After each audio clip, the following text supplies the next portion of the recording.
నమస్కారం, నేను మీ కల్పన రాఘవేందర్ని. న్యూస్ లో, మీడియాలో నా గురించి, నా భర్త గురించి ఒక తప్పైన ఒక విషయం సర్క్యులేట్ అవుతుంది. దాని మీద ఒక క్లారిటీ ఇవ్వడానికి ఈ వీడియో నేను చేస్తున్నానండి. First of all I have to say I'm 45 years old. ఈ ఏజ్ లో నేను PhD చేస్తున్నాను, LLB చదువుకుంటున్నాను. అన్ని మా హస్బెండ్ ఎంకరేజ్మెంట్ వల్ల. సో చాలా విషయాలు చేస్తున్నాను. And for today's musical industry I'm trying to update my self. I'm trying to do different kinds of concerts.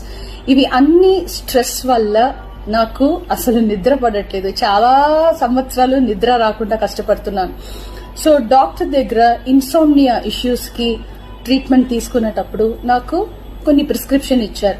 ఆ ప్రిస్క్రిప్షన్ లో ఉన్న మెడిసిన్ ఆ పర్టికులర్ డే డోసేజ్ కొంచెం ఎక్కువ తీసుకున్నాను కాబట్టి స్పృహ తప్పి అన్కాన్షియస్ పొజిషన్ కి స్టేట్ కి వెళ్లిపోయాను.